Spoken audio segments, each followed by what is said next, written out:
Good morning my YouTube family. कैसे हो आप सभी? उम्मीद करती हूँ आप सब बहुत अच्छे होंगे एंड पॉजिटिविटी के साथ अपने अपनी लाइफ में बिजी होंगे और अपनी पढ़ाई अच्छे से कर रहे होंगे। तो जो लोग यूपी टीजीटी पीजीटी की तैयारी करना चाह रहे हैं और कौन सी बुक लें, किस तरीके से अपनी पढ़ाई करें, स्टार्ट करें, तो इसी में उलझे पड़े हैं कि हमको बुक कौन सी लेनी चाहिए जो कि हमें सिलेक्शन दिलाए। और इधर उधर की बुक तो आप कोई नहीं पढ़ना चाहता है। इधर उधर की बुक कौन पढ़ेगा? जो सिलेक्शन ही ना अगर कोई दिलाए तो वो बुक पढ़ने का कोई मतलब ही नहीं होता है। तो आप जितनी भी किताबें, कम किताबें रखें, लेकिन बार बार रिवीजन करना है बेहतर रिजल्ट के लिए। तो फ्रेंड्स, यहाँ पे मॉर्निंग के सारे काम हमारे हो गए हैं। 9:35 हो रहा है। अब गूगल पे भी आपको सर्च करके हम दिखा दिए हैं। मेरे सारे काम हो गए हैं किचन से, जो भी मेरा काम होता है किचन में। बच्चों का लंच बन गया है, कपड़ा वगैरह धुल लिए, नहा धो लिए, फ्री हो गए हैं। अब मैं बैठ गई हूँ अपनी पढ़ाई करने। तो 1 घंटे के समथिंग, 1.5 घंटे मैं यहाँ पे पढ़ाई करूँगी। फिर उसके बाद जो भी पेंडिंग काम हमारे बचे होंगे उसे मैं निपटाऊँगी। फिर उसके बाद मैं लंच करूँगी। अभी मैंने सिर्फ खाली चाय पिया है, बाकी मैंने अभी कुछ यहाँ पे खाया नहीं है, क्योंकि पहला काम है हमारा पढ़ाई करना। क्योंकि मॉर्निंग में हम सुबह उठ के पढ़े नहीं हैं, तो फिर मैं सोचती हूँ कि खाना अब बनाने के बाद, मतलब किचन का जो भी काम हो गया है उसको करने के बाद मैं अब यहाँ पे अपनी पढ़ाई करने बैठ गई हूँ। तो फ्रेंड्स, अगर आपने 10-15 किताबें खरीद ली है और समझ में नहीं आ रहा है कि कहाँ से पढ़ें, तो यह वीडियो आपके लिए है। सही बुक का चुनाव आपकी आधी तैयारी आसान कर देता है। अगर आप गलत बुक अगर आप चुन लिए हैं तो फिर आप गलत दिशा में तैयारी कर रहे हैं।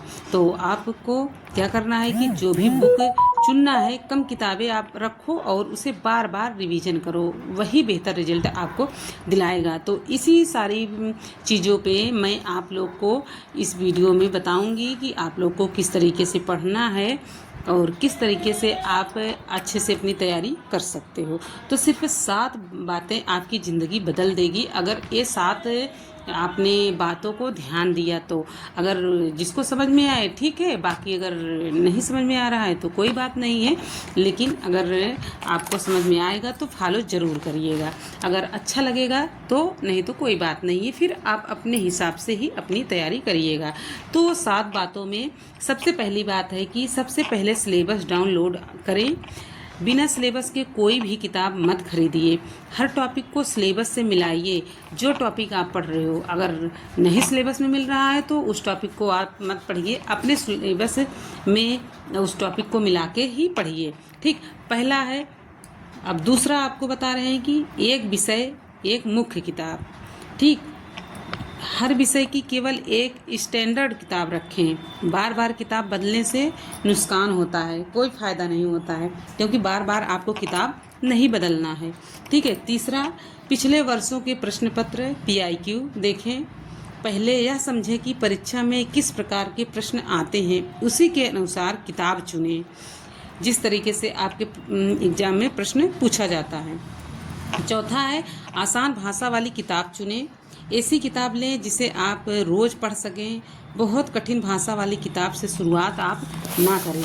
पांचवा है, नोट्स ज़रूर बनाइए। छोटे छोटे नोट्स बनाएं। आखिरी समय में वही सबसे ज़्यादा काम आएंगे जो आपका छोटा नोट्स रहेगा। और छठा है कि किताब बदलने की आदत छोड़िए। सोशल मीडिया पर हर नई किताब देखकर अपनी किताब मत बदलिए।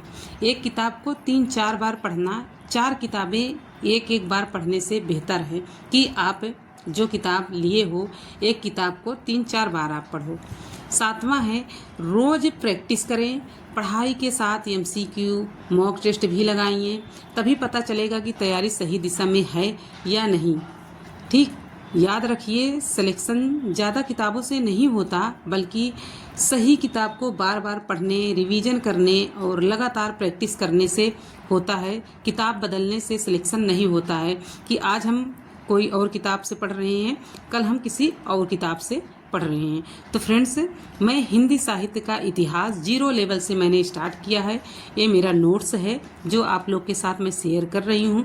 तो ये मेरी 1 घंटे की पढ़ाई हुई है, जो ये हमारे नोट्स आप लोग के सामने हैं। तो आप लोग को अगर इस तरीके से नोट्स बनाना है तो हमारे साथ जुड़े रहिए। मैं हर दिन किस किस टॉपिक का मैं नोट्स बना रही हूँ, आप लोग के साथ मैं शेयर कर रही हूँ, और आप लोग भी नोट्स बनाते चलिए और पढ़ाई अभी से ही करते चलिए, क्योंकि बाद में बहुत अच्छे से पढ़ाई नहीं कर पाओगे जब एग्ज़ाम पास में आ जाता है।